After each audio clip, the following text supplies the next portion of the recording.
Um, so because for me, with rough drafts, it's about expelling the general idea. It's about expelling the theme. I don't worry about making it pretty, although there's plenty of times when I cross out a word and say, okay, this is not going to fit, or sometimes I make some additions right then and there for when I go to edit later on the computer.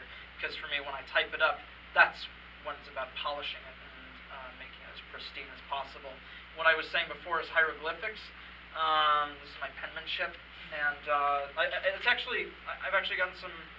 I say hieroglyphics because this biology professor, she took one look at it and said, "Yeah, I can't read this. This looks like hieroglyphics." But I took that. I own that. I think that's special.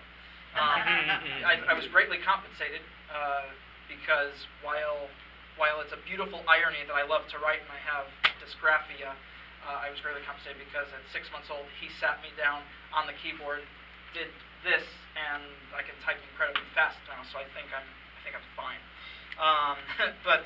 Yeah. So for me, handwriting first is what it's about. Even if it's just a general outline.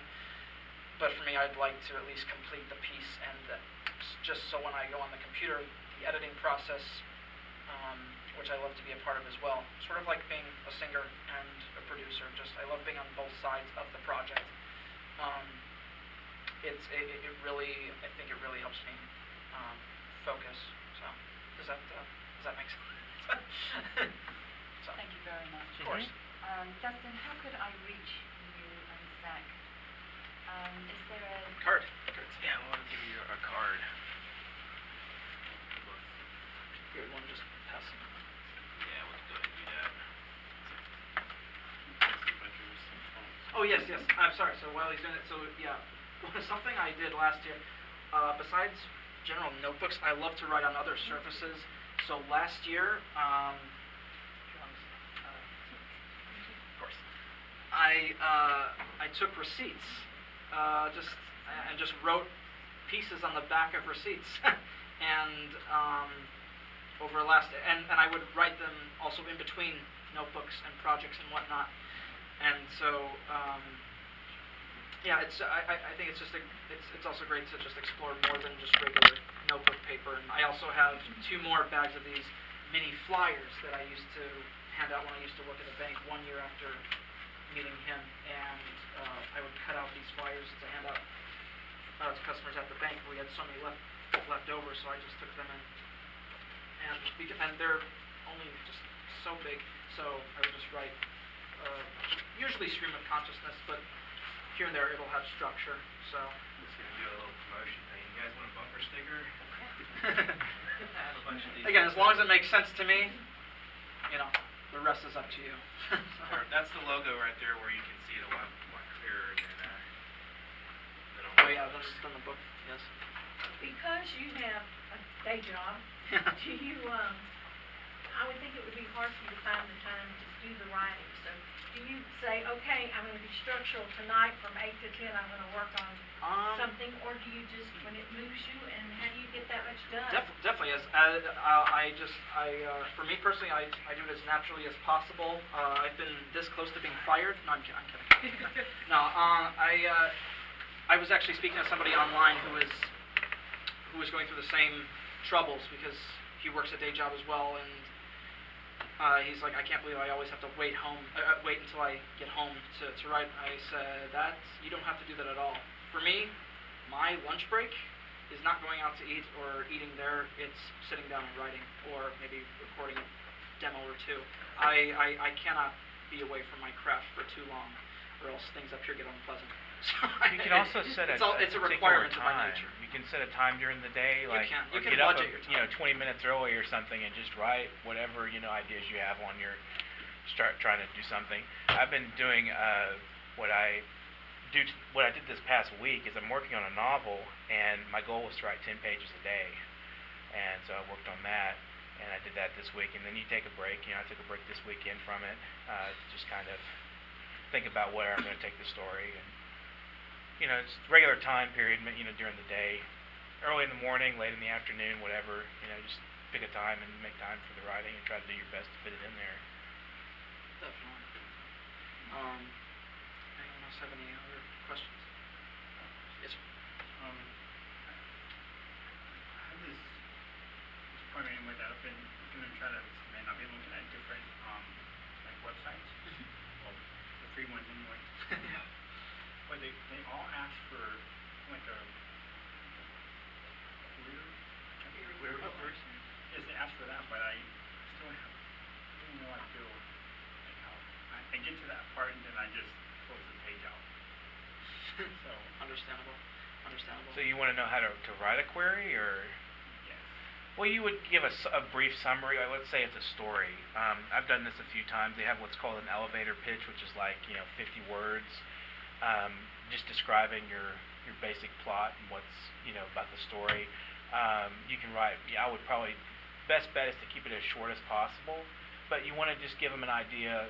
Think of it like you're pitching the story to them, like you're telling them this is what it is, this is why it's interesting. Especially if it's something that's related to what's going on in culture at large, or you might mention, like, if you write a story that's related to a particular news item that's out there, or something that tell them that this is a kind of a timely thing. And sometimes they want to know a little bit about you as a person, and they usually will tell you that, like what are if you've won any awards, if you've done any other publishing, So it's not really, just not too difficult to do. It's just a matter of being able to understand your work well enough to describe it. I think if you go to the writers' magazines, and the writers' Yeah. market magazines, like things, a lot of books, a lot of times those will tell you. You just kind of want to get an idea. You can look for Right. templates online as well. Yeah, That'll probably definitely. That'll Some want definitely- it formatted a certain way too, so you have to be careful about some that. Some are very precise. And Yeah. another key thing I forgot. I can't believe either one of us mentioned this. Always read the submission guidelines. Right, we always talk about that. let Read the your submission guidelines. let your work speak for itself. Let your work be the rebel. Don't you try and be the rebel. I mean, it's because these people are not playing around. They will simply send your submission to the slush pile if they deem it unnecessary, or if they think you've broken any of the rules. Please don't try this at home. So, it's sometimes we'll tell you exactly how they want it formatted, what kind of information they want from you. anywhere from And 50-word summary. We didn't to mention 3 to this 5 either. points. We didn't mention this. There's something called Submittable, Yes. and it's submittable.com, and it's a submissions manager.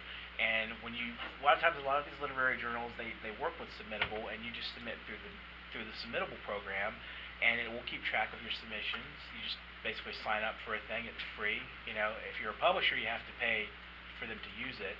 But if you're a poet or a short story writer or something submitting, even art, they even take, if you're submitting art or photography, they will take that. And they sometimes have suggestions on the new literary journals that are looking for work.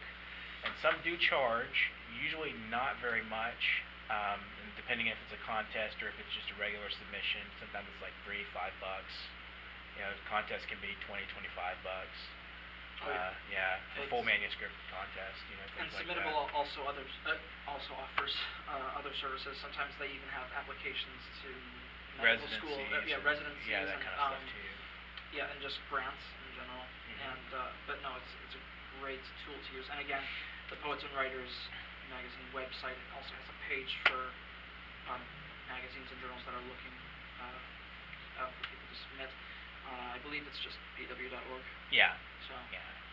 As writers, how much are you willing to alter your work to fit the suitability or the format of the magazine? Excellent Because I've come question. across that, because I'm going, well, they want this and this and this. Well, that's not what mine is, so should I go back and edit it to fit that and change? Excellent question. So, Personally, I would, depending on if it has to do with formatting the text itself or formatting the storyline, if you really feel like your story is what you want it to be and you're committed to that, I wouldn't change. Like if they want a certain theme and you don't fit that theme, you just find somewhere else to submit. And that's my opinion anyway. I wouldn't. I actually have a friend who's a poet who will not. He's actually submitted and they said we'll publish it, and then they want to change something that he doesn't want changed. He says nope, don't publish it. Even when they want to pay him for it, he'll retract it. Because he has a certain thing he wants, and he wants it that way, and that's the way he wants to get it. So we have his work in our journal, actually. This this edition that we have here. So I've come across a predicament recently. I wrote my first full-length play not too long ago, and just thinking about it, bringing it to the stage, I spoke to someone, well, my cousin actually, who specializes in theater, majored in it academically as well, and spoke about many changes that need to be. I had a feeling that as my first play, it wouldn't be some masterpiece. It takes. You're very lucky if the first creation you make of a certain type is a masterpiece. It takes a lot of persistence, takes a lot of work. The question you have to ask yourself is, to please the masses, how far are you willing to go, and are you willing to lose yourself in the process? It depends on the piece of work. Just recently, I had this environmental piece that was published, and some of it needed to be cut out, but with this piece, it wasn't too terrible. It looked fine either way. It's going to depend on the piece of work. It's going to depend on you, how much you're willing I to recently change. submitted a piece to Analog Magazine, which is a science fiction magazine, and they turned it down, and I was like, why did they turn it down? Such a great story. I'm so great. But when I looked at the story and I reread it, I was like, I can see there were certain details that I had put for the character that just didn't suit the, like I had him like when he was in 5th grade growing a beard, and I didn't know I did that, and I was like, why did I do that, So I took that out. Sometimes when you get turned down and you look back at what you've written and you go, okay, wait a second, yeah, I can see why this doesn't work, So sometimes it is nice to just kind of review it after you, if you do submit something and they say, well, this isn't suited for us, and you look at it and you think, well, it's good, and maybe just they didn't like it, or is there something wrong with it? Yeah, some of them And are that, flexible. Some of them are willing to work with you, whether it's the title, whether it's the content of the piece itself. Mhm. Sometimes they'll give helpful suggestions. These people can be very great resources for you in the future. And I had an editor at the Inverse Journal out of Kashmir who I sent him an essay I wrote on a poem, and he read it, and he was going to publish it, and then he looked at it and he said, wait a second, this needs to be, I think you should work here and here and here, and he gave a few suggestions, and I thought about it, and the essay was probably about 5 pages when I sent it to him, and then when he gave me some suggestions to it, and I did some more research into the background that he suggested, it ended up being about 9 pages, and it was a much better essay, much stronger essay. Sometimes it's Yeah. helpful, to have a second pair of eyes looking at what you're doing. Remember, people, listen to constructive criticism. If somebody takes one look at it and says, this is awful, this is rubbish, and they have nothing to back it up, don't listen to them. Ever. And never give too much credence to your Amazon reviews either. Yeah, no, yeah. 5-star. I see people that will give a 1-star review and they're always anonymous. They never put their Yeah, name on that's it. right. Like it's just like this They'll work never- sucks. they'll It's never find pretentious. me. It's terrible. They'll never and it'll find be me. like We're forming an alliance. anonymous, and it doesn't even say they're a verified purchaser. So it's like, yeah, okay, whatever you say. So we call these people trolls. Yeah. Haters gonna hate. Yeah, Yeah, that's there's right. the phrase there. Yeah, I saw a book that I personally liked a lot, and someone got on there and gave it a 1-star review. So this work is utterly pretentious, and I was like, That's right. who are you again? This is one of New York City's best poets, and you're saying utterly pretentious? Okay, that's fine. People- Yeah, go ahead. People will have their opinions. You can't expect the public to like every single thing. Like, I've also learned just because, on the other hand, just because somebody is maybe revered as one of the best doesn't mean that they are, because best is still an opinion word. Right. People aren't demigods. Judges aren't demigods. We aren't demigods. I tell you my tastes and what we look for in this magazine. I'm just a person, So. Right. But it's just And you're the just judge something of that- your work yeah, it's- ultimately, but sometimes the it's second just- pair it's of good to eyes keep in is mind. good to. They call them beta readers too. That's the phrase where you. Yeah. When you have a friend, it could just be a friend. It could be someone who's maybe been educated in that field or read a lot of that kind of material you write. You have them look at it and they say, well, this character needs a little more developing, or this particular scenario is not very believable. I don't understand it, because it's all in your head, and when you're writing it, it works and it makes sense. But then someone else looking at it and says, wait, I don't understand what's going on here. That's a good positive experience for reviewing your own work, to have somebody, maybe even more than one person, maybe make a handful of beta readers. So Definitely. I know I read an article many years ago, and I was just deflated to read that Hemingway had editors, I mean, Hemingway! Mhm. They would, and I never really realized that even Right. someone that great would have someone that would have the audacity to come in and edit Hemingway, but they did, so. Emily Dickinson too, but Surprised. they ruined Emily Dickinson originally. Yeah, her Yeah. sister Tore her up. ruined her, yeah. Yeah, it was they really made her into sort of this little, feminine, really effeminate kind of weird, and she's really a very experimental and odd poet and really eccentric and sometimes very angry poet, and they took all that out of her and Yeah. made her into sort of a, They turned her you know, flowery. yeah, made her a little real pretty-fied, easy Well, I to hate sit that they in changed traditional. words. They changed Yeah. her poetry, they changed the words. They changed the whole I'm not style sure and whether everything. it was good or whether it was bad. They Right. changed the words. I don't know. Some Her translators do that as publisher well. that turned her down also hated Walt Whitman. So Right. Yeah.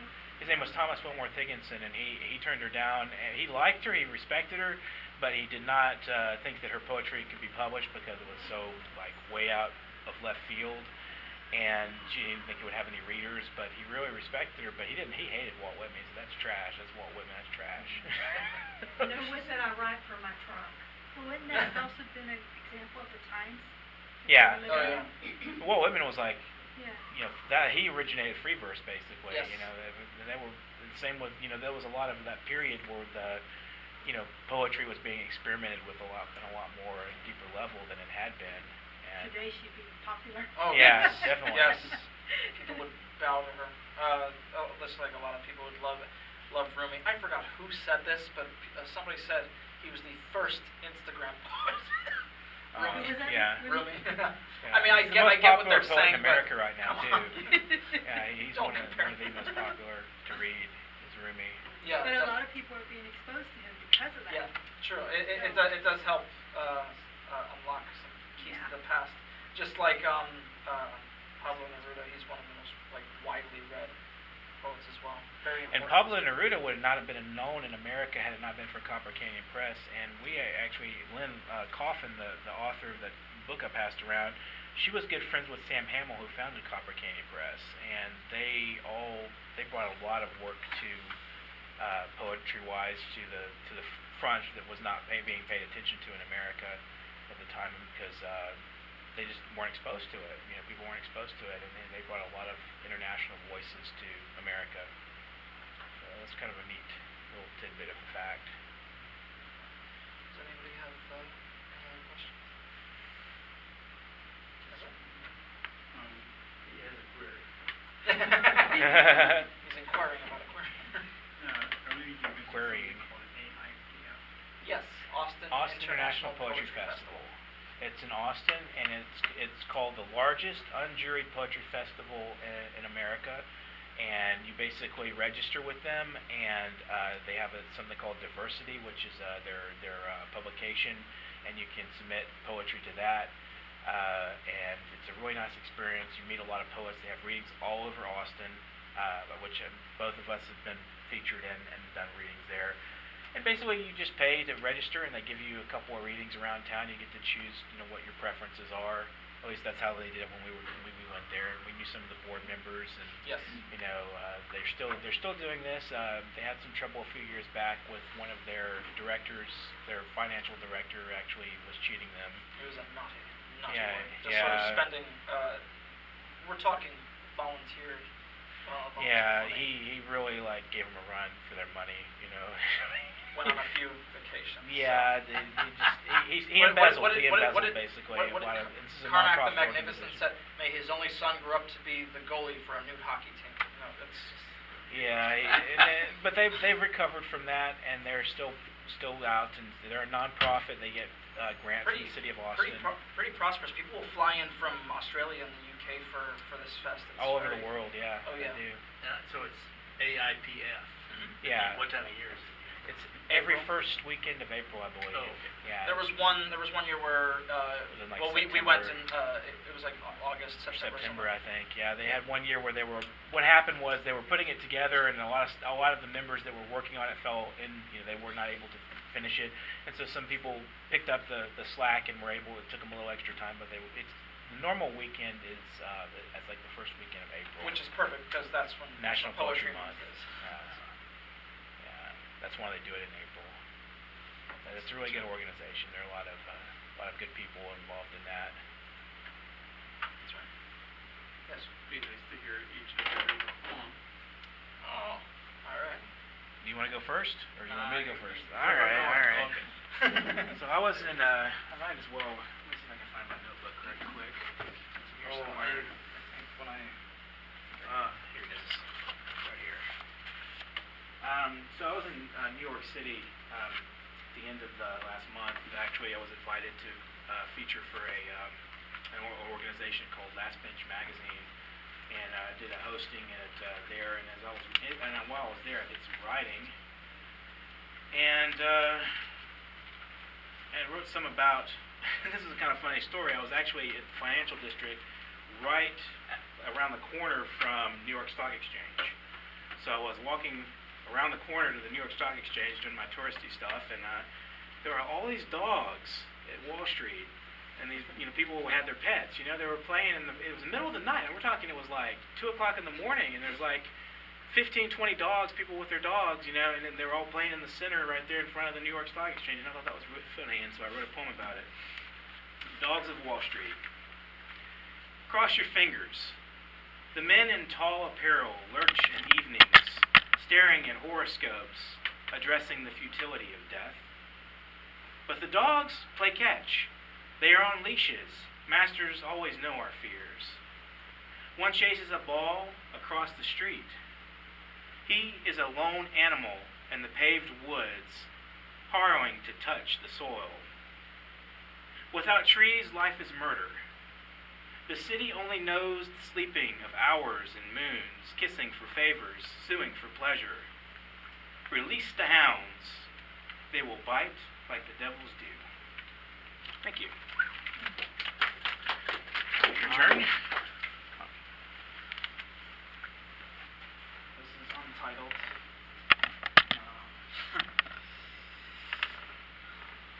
Journey through Guru days, fine escape through sweetest skies, golden blue, silver gray, morning wolf not meant for flight, midday eagle meant to spread before a final curtain call at the striking stroke of 12. The madness of sin, the chaos within, it captures picture-perfect moments, leaves of 4, leave us to a blackened core.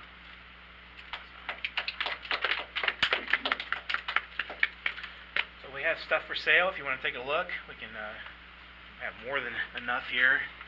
But we'll make a deal. We're not too picky. Well, I was going to ask you a few questions. Oh, okay, well, you have some more questions? Go right Sure, ahead. feel free. This sounds, I don't want to sound like some high school kid, but. No, of course. So who would you say is your favorite poet? I prefer Federico Garcia Lorca. It's probably one of my favorites. He's a Spanish poet, and I think he's the most divine poet ever. I also like a lot of biblical writings. That's one of my big influences. I always tell people my influences as far as a writer are the works of Nietzsche and a lot of the Old Testament, mostly. Then you mean like the Psalms and poetry? Yeah, a lot of just in general, mostly the poetic sides of the Old Testament. Yeah. And some of the parables of Jesus too, is, really The influential. James Version has such beautiful, Mhm. it's a little harder to read, but there's so much poetry. It's beautiful. It's very beautiful. And if you really think about like the actual, there's actually a scholar. His name is Tony. What is his name? Tony Barnstone. Tony Barnstone. He did a book called The Poems of Jesus Christ, where he actually took the parables and he created poems out of the poems, and he made poems from the parables of Jesus. So it's he made it showed it the literary side of that. It's pretty neat. That's a book that's out. For me personally, give me a few millennia and I'll tell you. I don't think I could, I don't think I have one that I bounce around so much. There are some who have more impact than others, but I guess a few. William Blake would definitely be one of them. Absolutely. Gosh, a poet before his time for sure. Yeah. Anne Hedwana, she is not only known as the first woman to sign her name next to her work, but also the first person. She lived around the Sumerian times. So, yeah, I'm absolutely crazy about like Epic of Gilgamesh, things of that nature. So, yeah. those would probably be a couple favorites of mine. And I hate to sound negative, but do you ever feel like maybe you were born too late, or you're Always. reincarnation of Always. Yeah. Always, for many different reasons. Yeah. Do you think you were a poet in a past life? Good question. Good question. I hope they would give me parchment with wide lines. No, probably no college rule back then. No. Right. College rule's too small for me anyway. Yeah, me too. I had to give all my college rule books away. Wide rules where it's at, you have more room. Yeah. You can scribble a little bit more. Yeah. Or you have to skip lines into college. Exactly. Yeah. Exactly. Yeah. You know, and when you're the guy who invented chicken scratch, you have no choice. I'm the same boat. I lose more poems to what did I write there? Because I can't read it. Yeah. There've been, it's crazy. There've been so many times where during an open mic, I've been like, excuse me, folks, I should have read the typed copy. This never happens. Flip. Yeah, and then, but I do like a few contemporaries as well. Sometimes I turn to the great lyricists of our times as well. Jim Morrison, Leonard Cohen. I'm not sure if any of you have ever heard of Peter Sinfield, but he was the lyricist for the first 4 albums of King Crimson. They're a prog rock band that came out in 1969, and if you read some of his work, or some of the lyrics rather, I'm just spoiled rotten. And so on my card, actually the homepage of the website, I do this thing called the Poem of the Month, which is where I include a piece from a person who's living or deceased. So I included one of the lyrics for one of the King Crimson songs. It's called Epitaph, and it's by him, and it's just unbelievable. And especially during the 60s when almost everybody was doing flower power songs and songs about love, this prog rock band from England were doing just these apocalyptic pieces and echoes of the Vietnam War, and it's just incredible. So You mentioned William Blake of the hippie here, right? yeah. You mentioned Ed Hedwana. We have a book, this book right here, Alive Like a Loaded Gun. Yes. Lynn Lifshin, she wrote some poetry specifically for our book here about Ed Hedwana. Really nice. Why does it say only like 20-something minutes, by the way? Did it start over? Or? I think you only can record a certain blocks. Fragments. So yeah, Gotcha. I think it went to another. Gotcha. Interesting. Did you pause it? No. It says pause. Oh, maybe, yeah, it says pause right. It's still running, but I don't know why it says pause. No, you're good. Okay. Zach, Yes. how did you come up with your pen name?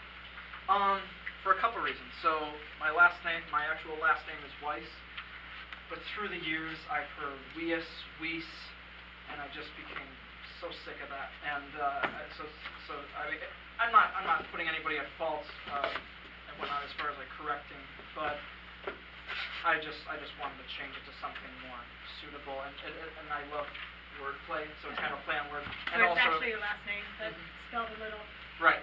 clearly twice. And so, and there's also, and it's also a great tribute to my grandfather, his father, who was a very wise person throughout his life. So. When you run like social media to do book sales and stuff, do you Yes. go under your pen name, or do you have second you? Oh no, always. When it comes to the arts, always my pen. 100%. Oh yeah. Yes. No.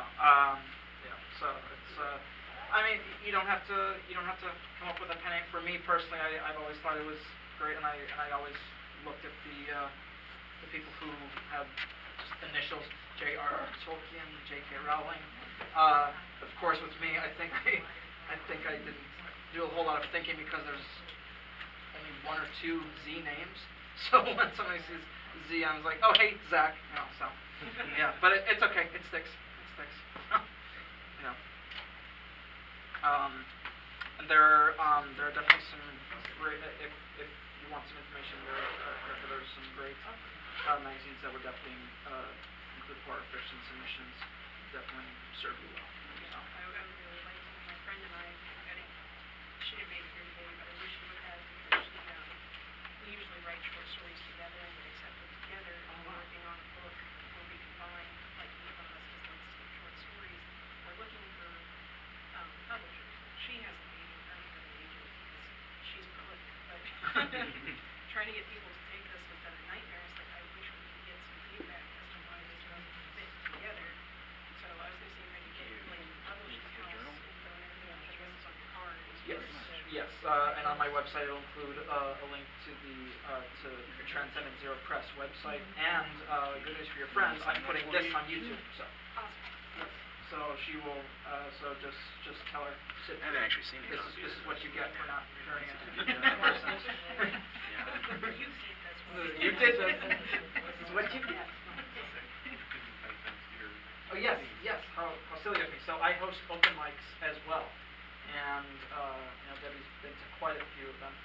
The next one is not tomorrow, but the Tuesday after. Does anybody know where the Barnes & Noble is, Baybrook Mall? So that's where it's going to be next Tuesday night, 7:30. My website on my card has an events page. Please look at that, it'll have the exact details, address, time. And I host 2 other open mics as well, one at Nocturne and the other at a fairly new place around the same vicinity called Art of Coffee. And those are second Wednesdays. Nocturne are first Mondays. All I need to find now are second Thursdays. And it'll have the whole set. So, the open mic at Barnes & Noble Baybrook next Tuesday, is that an monthly thing? Or Yes. Okay, Yes, so once it's, a month. what's